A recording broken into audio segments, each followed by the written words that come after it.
नमस्कार दोस्तों, मेरा नाम डॉक्टर नागेंद्र यादव है। आप मेरे हाथ में कबूतर देख रहे हो। इसकी जो गर्दन है देखिए, पूरा 360 डिग्री पे पूरा इसकी गर्दन घूम गई है। इसको आम भाषा में, देसी भाषा में हम कहते हैं कि कबूतर की गर्दन में लकवा हो गया है। इसको लोग दूसरे तरीके से कहते हैं कि कई लोग सोचते हैं कि कबूतर की गर्दन कहीं टकरा गई है, कबूतर की गर्दन टूट गई है, जबकि ऐसा कुछ नहीं होता। ये जो बीमारी होती है इसके कई कारण हो सकते हैं। किसी एक वजह से कबूतर में इस तरह के सिम्टम्स नहीं आ सकते। इसमें बहुत से ऐसे रीज़न्स हैं जिनकी वजह से कबूतर इस तरीके से बीमारी के सिम्टम्स शो करता है। आज मैं सभी उन सिम्टम्स को एक एक करके कवर करने की कोशिश करूँगा। हम क्या इसका ट्रीटमेंट कर सकते हैं और कैसे हम इसको ठीक कर सकते हैं। क्या ये बीमारी एक से दूसरे कबूतरों में फैलती है? जी हाँ। यदि आपके किसी एक कबूतर में इस तरह के सिम्टम्स आ गए हैं तो आप ये मान के चलिए कि उस कबूतर को इमीडिएटली आप अलग कर दीजिए, सेपरेट कर दीजिए, दूसरे कबूतरों से अलग कर दीजिए। क्योंकि उसमें क्या होता है, ये बीमारी एक से दूसरे में फैलती है। तो उसमें क्या है, अगर आप कबूतर को सेपरेट करके रखेंगे तो ज़्यादा बेटर है कि इस बीमारी को दूसरे कबूतरों में फैलने रोक देंगे। इस बीमारी को सबसे बड़ा रीज़न्स क्या होता है, ये देखिए, हमें अपने कबूतरों की पेट के कीड़ों की दवाई हर 3 महीने में देते रहना चाहिए। लेकिन हम अक्सर ऐसा नहीं कर पाते हैं, कई बार भूल जाते हैं, या कई बार हमें नॉलेज नहीं होती कि कबूतरों को क्योंकि इनके पेट में वॉर्म्स एक्सेस होते हैं। यदि बॉडी के अंदर वॉर्म्स एक्सेस में होते हैं तो वो कहीं ना कहीं जा कर के आप ये कह सकते हो कि इसमें न्यूट्रिशनल डेफिशिएंसी, या ये कह सकते हो वॉर्म्स एक्सेस होने से कई बार क्या होता है, इसमें हीमोग्लोबिन का लेवल कम हो जाता है, उसमें आपका बर्ड्स एनीमिक हो जाता है, या वीकनेस की वजह से। जब भी कबूतर किसी वीक जाएगा, यानी उसका इम्यूनिटी सिस्टम डाउन जाएगा, तो जैसे ही डाउन जाएगा तो ऑटोमेटिक इस तरह के सिम्टम्स आ जाएंगे। यानी इम्यूनिटी वीक होते ही उसकी गर्दन पे सबसे ज़्यादा इफेक्ट होता है, खाना पीना छोड़ देगा या गर्दन को हवा में हिलाना शुरू कर देगा। इसलिए सबसे पहले तो आप यदि चाहते हो कि आपका बर्ड्स इस तरह की चपेट में ना आए, तो सबसे पहले अपने बर्ड्स की रेगुलर डिवॉर्मिंग करते रहनी चाहिए। उसके लिए हमारे पास क्या है, डिवॉर्मिंग के लिए आप क्या यूज़ कर सकते हो, डिवॉर्मिंग के लिए जो है जेंटिल सिरप आता है। जेंटिल सिरप जो है आप अपने बर्ड्स को पीने के पानी में आप दीजिए। जेंटिल सिरप क्या है, इंडिविजुअली यदि आपके 2-4 पक्षी हैं तो आप उसको 5-5 ड्रॉप सीधा 3 दिन लगातार आप उसको सीधा मुंह पकड़िए और इसको 5 बूंदे सुबह खाली पेट दे दीजिए।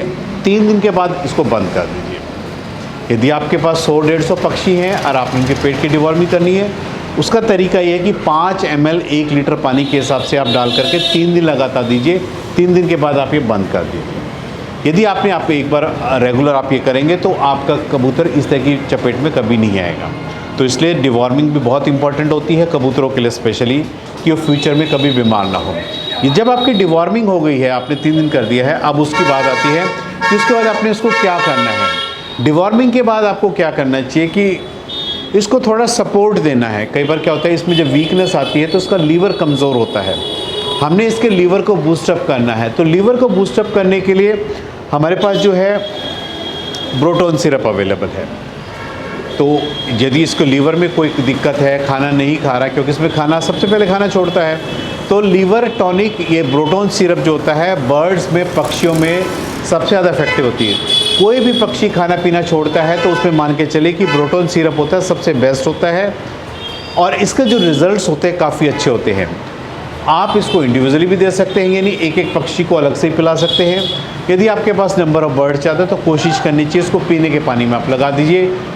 3 से 5 ml 1 लीटर पानी में इसका डोज रेट रखिए। सुबह के टाइम आप इसको पानी में दीजिए। अच्छा, इसको देने के बाद आपने एक चीज़ तो ध्यान रखनी है, इसको जब आपने दवाई को पानी में लगाया है तो लगा करके 3 घंटे बाद आप उस पानी को हटा दीजिए। उसके बाद आप इसको प्लेन पानी दे दीजिए। तो इससे क्या है, जब आप इसको देंगे 7 दिन तो इसका जो है लीवर मजबूत हो जाएगा। जब लीवर मजबूत हो जाएगा तो थोड़ा सा खाने की कोशिश करेगा, यानी 1 हफ्ते में आपको इतना फ़र्क नज़र आएगा कि धीरे धीरे दाना उठाना शुरू कर देगा। तो इससे जब लीवर मजबूत होगा, फिर हमने इसको, यदि कोई सेकेंडरी बैक्टीरियल इन्फेक्शन है, अब आपको पता है कि यदि कोई किसी इन्फेक्शन की चपेट में आया है, इम्यूनिटी वीक है, तो हमेशा बैक्टीरियल वायरल इन्फेक्शन की चपेट में होता है। उसको हमें कंट्रोल करने के लिए ऑटोमेटिक हमें एंटीबायोटिक देनी पड़ेगी। एंटीबायोटिक में क्या है, सबसे बेस्ट जो होता है, हमें जो एंटीबायोटिक की शुरुआत करनी चाहिए वो हमें करनी चाहिए टेट्रासाइक्लिन पाउडर। यानी आप अपने बर्ड्स के पीने के पानी में 8 से 10 दिन लगातार ये पाउडर जो एंटीबायोटिक आप दीजिए। 2 से 4 ग्राम 1 लीटर पानी के अंदर आप इसको घोल करके आप अपने बर्ड्स को दीजिए। कैसा भी कोई भी इन्फेक्शन होगा, कोई बैक्टीरियल हो, वायरल हो या फंगल हो, ये जो एंटीबायोटिक है ब्रॉड स्पेक्ट्रम एंटीबायोटिक है, ये बर्ड्स के हर इन्फेक्शन को कंट्रोल करने की कोशिश करेंगे। तो अब तक हमने लकवे कबूतर को ठीक करने के लिए 3 स्टेप है। पहले आपने डिवॉर्मिंग कर ली, डिवॉर्मिंग करने के बाद आपने इसको लीवर मजबूत किया है, ब्रोटोन सिरप दिया है। अब ब्रोटोन सिरप को कोर्स करने के बाद आपने अब इसको एंटीबायोटिक का आपने इसको कोर्स कर लिया है। 7 दिन से 10 दिन आप एंटीबायोटिक का कोर्स कीजिए। एक जो इसका रीज़न्स होता है, ये जो गर्दन में जो घूम जाती है, इसका एक रीज़न्स ये होता है कि बॉडी के अंदर कई बार विटामिन ई की डेफिशिएंसी आ जाती है। तो विटामिन ई की डेफिशिएंसी हम कैसे दूर करेंगे? ई केयर सी सप्लीमेंट, यानी विटामिन ई का एक स्पेशल जो है एक लिक्विड सप्लीमेंट है जो कि वेटनरी का प्रोडक्ट्स है। आप इसको मार्केट के अंदर इजीली अवेलेबल है।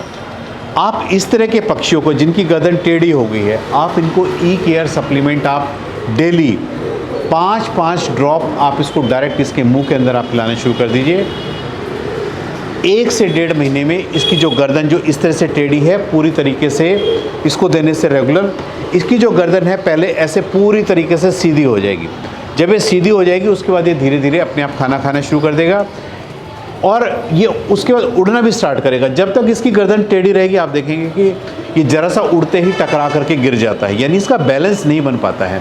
और जब इसकी गर्दन सीधी हो जाएगी तो ये उड़ना भी स्टार्ट कर देगा, अपने आप से भी दाना खाना स्टार्ट कर देगा।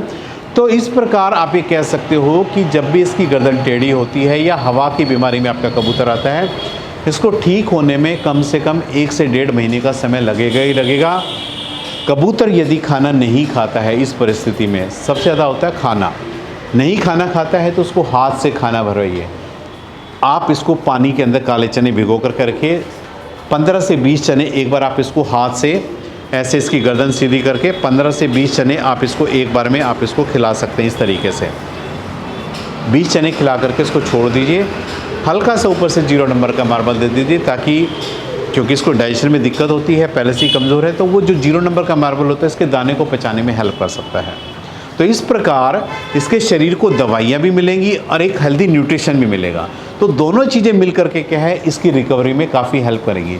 तो इस प्रकार जो लकवे का कबूतर है, हवा में जो कबूतर आ गया है, उसको यदि आप ये सब चीज़ें फॉलो अप करेंगे तो आप ये मान के चले कि आपका कबूतर 1 से 1.5 महीने में बिल्कुल ठीक हो जाएगा। आज मैंने इस वीडियो के माध्यम से आपको बताया है कि लकवे में कबूतर किन कारणों से होता है, कैसे हम उसको ठीक कर सकते हैं। उम्मीद करता हूं कि आपको मेरा वीडियो पसंद आएगा। यदि आपको मेरा वीडियो पसंद आया तो प्लीज़ मेरे चैनल को सब्सक्राइब कीजिए। धन्यवाद।